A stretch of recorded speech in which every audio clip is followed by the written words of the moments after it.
Hello everyone, welcome to Pawar's family YouTube channel. आपण आपल्या first पॉडकास्टला सुरुवात करणार आहोत.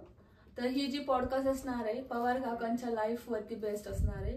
त्यांचं चाइल्डहुडपासून तर आर्मीमध्ये कसे गेले, तिथपासून तर ते रिटायर कसे झाले याबद्दल ते आपल्याला आज या चॅनलवरती सांगणार आहेत. तर मी गणपती बाप्पाचा नाव घेऊन ह्या पॉडकास्टला सुरुवात करते. तर पवार काका, तुम्ही ऑडियन्सला सांगू शकता का तुमचं ब्रॉड अँड ब्रॉटअप, तुम्ही आर्मीमध्ये कसे गेले आणि तुम्ही इथपर्यंत कसं पोहोचले याबद्दल थोडी माहिती तुम्ही ऑडियन्सला द्या. ओके. मी बाळासाहेब पवार. मी आर्मीमध्ये जॉईन होण्याच्या अगोदरची सांगतो तुम्हाला.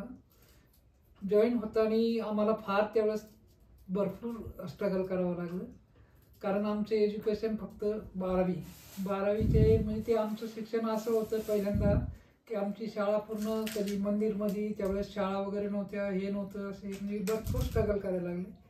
मराठी मीडियम होती शिक्षण. तर शिकता शिकता आमची शाळा 5वीपर्यंत झाली. नंतर हायस्कूलला जोडलो. हायस्कूलला आम्हाला इंग्लिश सुरू झाली. इंग्लिश सुरू झाल्याच्यानंतर आम्हाला 5वी नंतर ABCD सुरू झाली. मग ते असं करता करता आम्ही मॅट्रिकपर्यंत शिक्षण घेतलं. त्यावेळेस म्हणजे आमच्या आईने पण लय स्ट्रगल केलं. 2 रुपये रोज असताना त्यांनी आम्हाला एवढं मोठं शिक्षण दिलं. त्याबद्दल पहिलं मी त्यांचं बी मनपूर्वक आभार मानतो. आणि शिक्षण आमची 10वी झाली त्यावेळेस आम्ही 40-45 विद्यार्थी असं 10वीला होतो. तर त्यामधनं आम्ही फक्त 13 जण पास झालो. त्याच्यामध्ये 13 जण पास झालो, ते बी आमच्यामध्ये फर्स्ट कुणालाच मिळालं नाही. फक्त 59चा फर्स्ट होता. मला 45% होती मार्क्स. म्हणजे त्यावेळेसचे मार्क्स असे असायचे की संपूर्ण सिलेबस असायचा, तो कव्हर करणं म्हणजे काही सोपी गोष्ट नव्हती. नंतर माझं मॅथ पण जरा चांगलं होतं, त्याच्यामुळे मला मॅथमध्ये फार इंटरेस्ट असायचा. नंतर मग आम्ही 12वी पास झालो. +2ला आम्हाला 8 किलोमीटर सायकलवर जायला लागायचं. 8 किलोमीटर आम्ही रनिंग करून पुन्हा यायचं जायचं. तर त्यावेळेस 12वीचं शिक्षण झालं. 12वीच्या नंतर मग म्हणलं आता चला काही ना काहीतरी व्यवसाय करावा लागेल. घरची कंडिशन तशी नव्हती. मग आम्हाला दुसरा व्यवसाय काय नाही, ITIला नंबर लागत नव्हता, कारण एवढ्या पर्सेंटेजवर कुठला नंबर लागणार ITIचा. मग म्हटलं चला, आमचे बंधू बी मिलिटरीत होते. आम्हाला पहिल्यापासून देश सेवा करायची बी जरा इच्छाच होती. मग आम्ही आर्मी जॉईन करण्यासाठी स्टार्टअप सुरू केलं. तर आर्मी जॉईन करायला त्यावेळेस आम्हाला गुरुवार आणि सोमवार अशी भरती असायची. तर गावाकडनं आम्हाला पुण्याला यावं लागायचं. त्यावेळेस पुण्याला येण्यासाठी साधन वगैरे काय नव्हतं. त्यावेळेस वाळूचे ट्रक असे चालायचे. तर आम्ही काय करायचो, सकाळी 2 वाजता उठायचो घरी. 10 रुपये मिळायचे भरतीसाठी. तर 2 रुपये शिक्रापूरपर्यंत आम्ही यायचो. 8 किलोमीटर सायकल मारायची.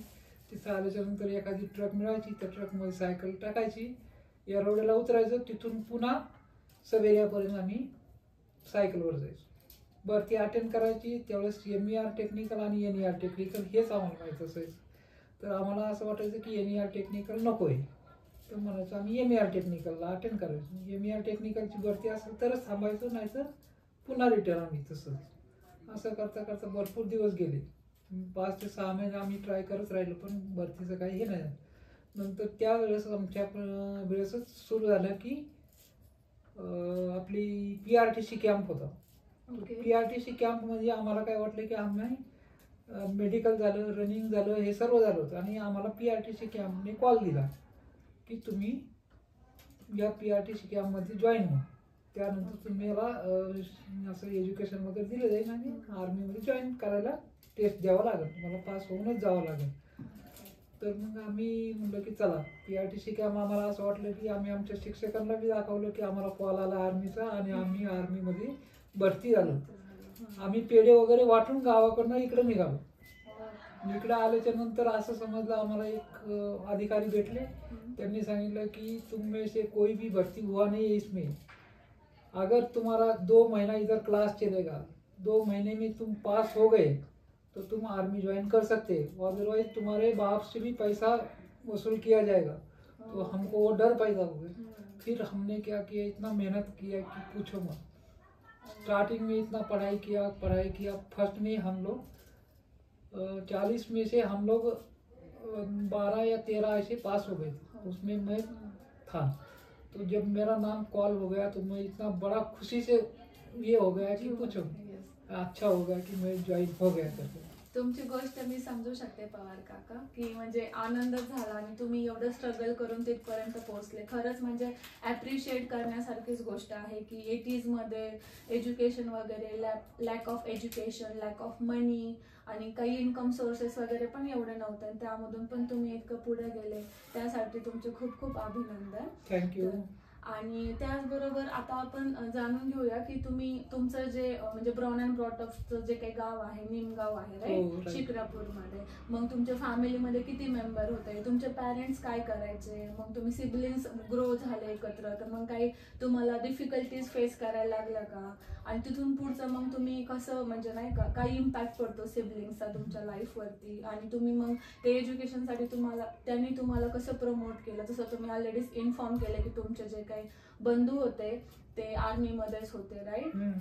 तर त्याबद्दल थोडी माहिती जाणून ओके.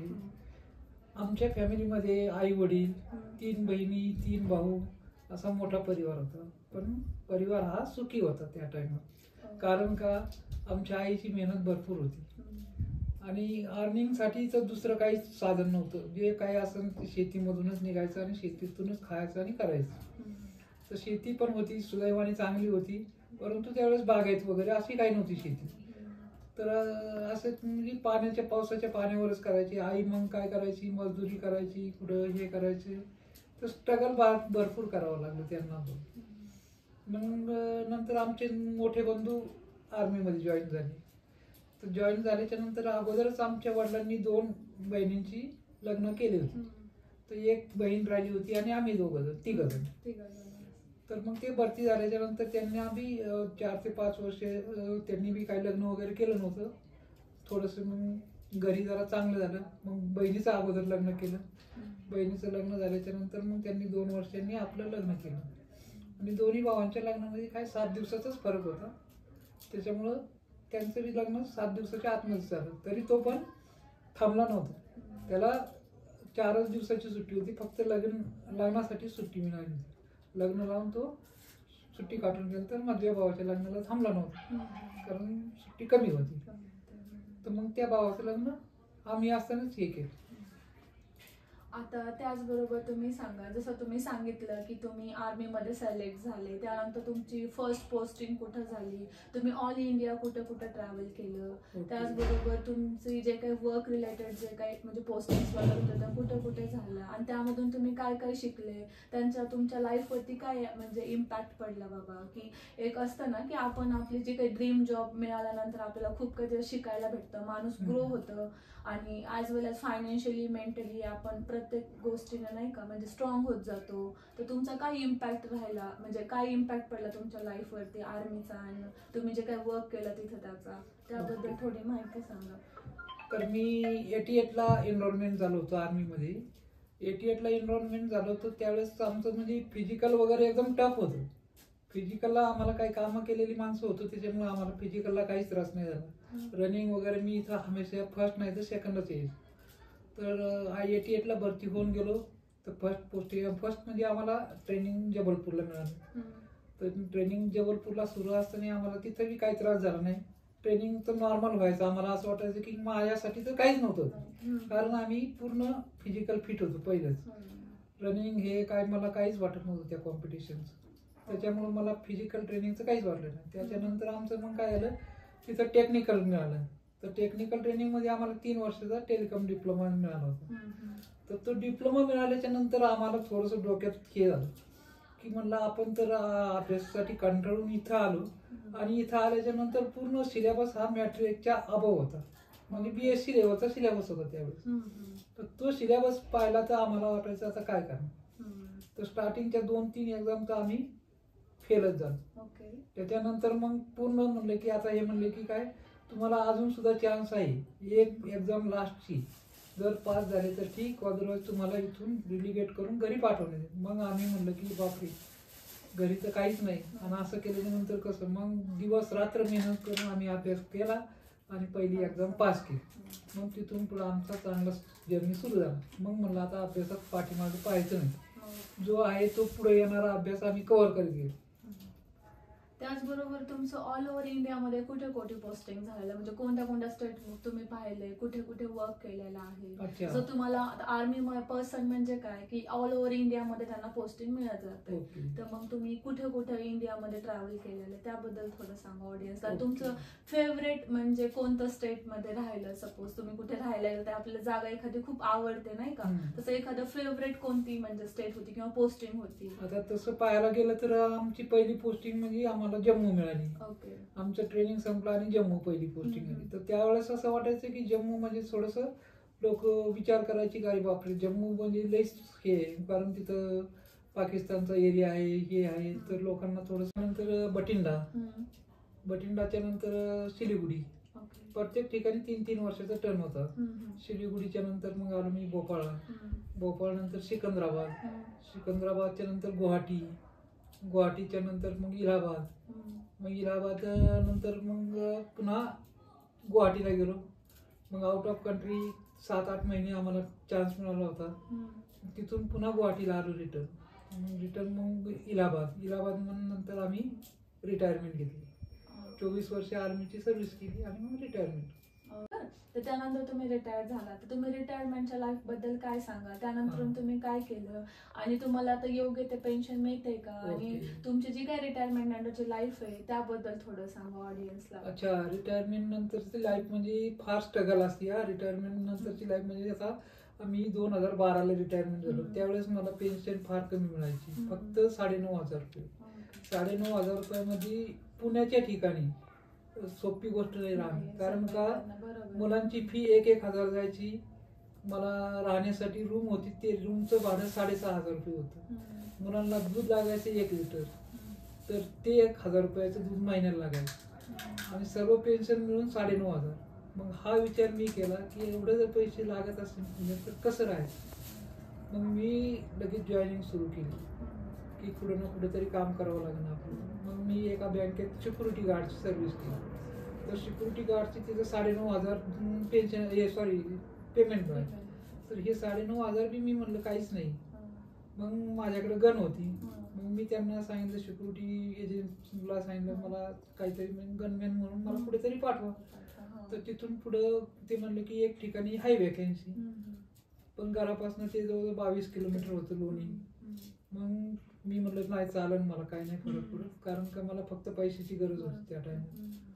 अर्निंग म्हणजे काहीच नाही, पुण्यात राहायचं, मुलांना शिकवायचं, ह्याच्यासाठी काहीच नव्हतं. मी लोणी काळभोरला 22 किलोमीटर अपडाऊन करायचो आणि तेच अपडाऊन करत असताना त्याच वेळेस माझा ऍक्सिडेंट पण झाला. ऍक्सिडेंट झाल्याच्या नंतर मी म्हणजे असा ऍक्सिडेंट झाला की मला 20-21 दिवस काहीच करता नव्हते. माझी राईट हँड साईड पूर्ण ब्रेक झाली. तरी मी 21व्या दिवशी पुन्हा बँकेत हजर झालो कामासाठी. हो. आणि त्याच्यानंतर मग मी आता सध्या आपली ऍक्सिडेंट नको काय नको म्हणून मग आपलं सध्या हॉस्टेल आणि मेस चालू केलं आणि एक छोटंसं शॉप टाकलं किराणा. मग याच्यावरतीच आता आपण हे सर्व. अशा प्रकारे हा जो पॉडकास्ट आहे आपण इथंच थांबूया. तर आपण बघितलेलं आहे पवार काकांच्या लाईफ मधले अप्स अँड डाऊन्स आणि कसं त्यांनी त्यांचं शिक्षण घेतलं, त्यांचे कसे मोठे झाले आणि किती स्ट्रगलिंग त्यांची लाईफ होती. तर रिटायरमेंट पर्यंत जी काही त्यांची लाईफ स्टोरी आहे आपण या व्हिडिओ थ्रू बघितलेली आहे आणि खूप इन्स्पायर करणारी ही स्टोरी आहे खरं तर. तर जर तुम्हाला हा व्हिडिओ आवडला असेल तर प्लीज लाईक करा, शेअर करा, सबस्क्राईब करा आणि बेल आयकॉनला हिट करा, जेणेकरून तुम्हाला अशा व्हिडिओचे नोटिफिकेशन तुमच्यापर्यंत पोहोचतील. धन्यवाद.